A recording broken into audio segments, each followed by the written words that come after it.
और आज की पहली बड़ी खबर है दर्शकों, क्या परमाणु बटन दबने वाला है? क्या पुतिन अब रुकेंगे नहीं?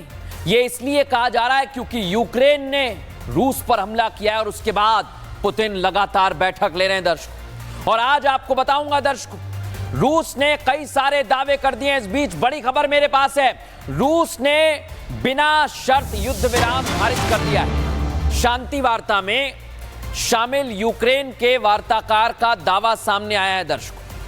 पूरी जानकारी आपको दे देता हूं। इस वक्त बड़ी खबर मेरे पास है, इस्तांबुल में दोनों देशों के बीच शांति वार्ता हो रही है, लेकिन रूस ने साफ इनकार कर दिया है कि हम युद्ध विराम नहीं करेंगे। और इसको लेकर रूस पहले से ही दावे कर रहा था, लेकिन एक बार फिर रूस ने यह दावा कर दिया। इस बीच एक और बड़ी जानकारी आपको दे रहा हूं, रूस यूक्रेन युद्ध से जुड़ी हुई।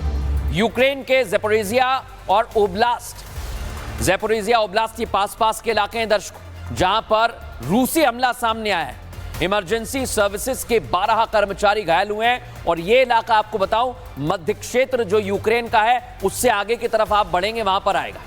जो यूक्रेन की राजधानी कीव उससे कुछ किलोमीटर की दूरी पर है ये। आप सोचिए, रूस ने यहां पर अटैक किया है और रूस ने ड्रोन से यूक्रेन के शहरों पर अटैक किया है।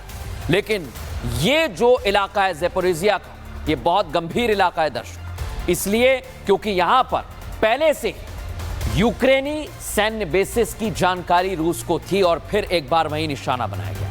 लेकिन रूस के सैन्य बेसिस को यूक्रेनी ड्रोन से निशाना बनाए जाने पर पुतिन भड़क गए दर्शकों। और पुतिन ने अब परमाणु हमले के लिए कमर कस ली है। दावा यह किया जा रहा है कि रूस की सड़कों पर परमाणु मिसाइल देखी गई। और आप अंदाजा लगाइए दर्शकों, जंग किसी भी वक्त परमाणु हमले का रूप ले सकती है। रिपोर्ट आपको दिखाता हूं।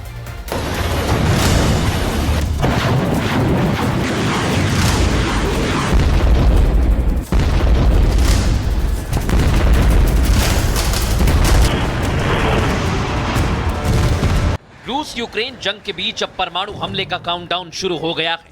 यूक्रेन ने रूसी सैन्य बेस पर हमला कर पुतिन को चुनौती दे दी है।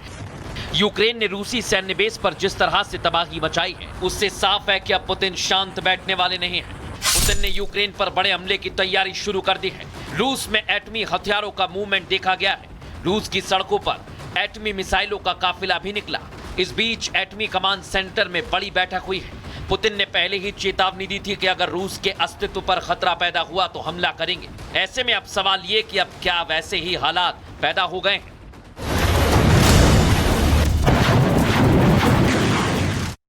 एक तरफ रूस में न्यूक्लियर हथियारों का जखीरा देखा गया तो दूसरी तरफ रूस ने यूक्रेन के ड्रोन हमले का जवाब दिया। रूसी सेना ने यूक्रेन पर अब तक का सबसे बड़ा ड्रोन अटैक किया।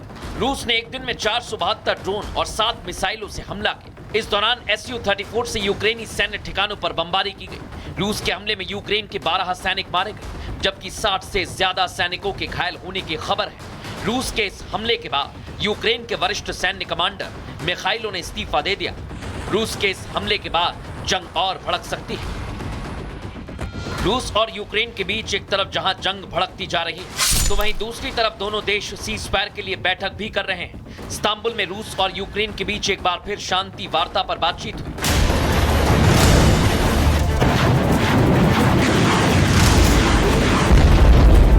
अमेरिकी राष्ट्रपति डोनाल्ड ट्रंप कई बार इस जंग को रुकवाने की कोशिश कर चुके हैं। यहां तक कि ट्रंप ने पुतिन को चेतावनी भी दी थी, लेकिन इसका पुतिन पर कोई खास असर नहीं पड़ा। ऐसे में अब सवाल ये कि क्या रूस यूक्रेन जंग तीसरे विश्व युद्ध की तरफ बढ़ रही है? देखा दर्शकों आपने, यानी रूस यूक्रेन का युद्ध किसी भी वक्त परमाणु युद्ध का रूप ले सकता है और यह दावा किया जा रहा है। इस बीच एक और खबर आपको दे रहा हूं, यूक्रेन और रूस में युद्ध बंदियों को लेकर सहमति बन गई है। गंभीर बीमार युद्ध बंदियों की अदला बदली पर सहमति बनी है दर्शक। युद्ध के समय कई सारे ऐसे, चाहे आप दोनों तरफ से देखेंगे, कैदी रहते हैं, उन्हें युद्ध बंदी कहा जाता है। और 25 वर्ष से कम उम्र के युद्ध बंदी बदलने पर मंजूरी दे दी गई है। जो गंभीर रूप से बीमार होंगे उन्हें बदला जाएगा। और यूक्रेन के रक्षा मंत्री उमरोव ने इस बात की जानकारी दी है। यानी एक तरफ सहमति हो रही है, लेकिन दूसरी तरफ युद्ध विध्वंसक रूप लेता जा रहा है। इस बीच एक और जानकारी हमारे पास है दर्शक, रूस पर यूक्रेनी हमले को लेकर संदिग्ध की तलाश की जा रही है। दावा किया जा रहा है, ये जो तस्वीर आपको दिखा रहा हूं ना दर्शक, 37 वर्षीय आर्टेम ये है जिसकी तलाश की जा रही है। बेलाया एयरबेस पर जो हमला हुआ दर्शकों रूस के अंदर, उसमें इसके शामिल होने का शक है। और बेलाया बहुत महत्वपूर्ण जगह है रूस के लिए। लेकिन जिस तरह से यूक्रेन ने यह हमला अंजाम दिया, एक बार फिर युद्ध में एक ऐसी चिंगारी डाल दी है जिससे युद्ध और ज्यादा आग पकड़ सकता है। परमाणु हमले तक यह युद्ध जा सकता है। दुनिया भर में इस बात की चर्चा हो रही है। इस पर हमारी भी नजर बनी रही।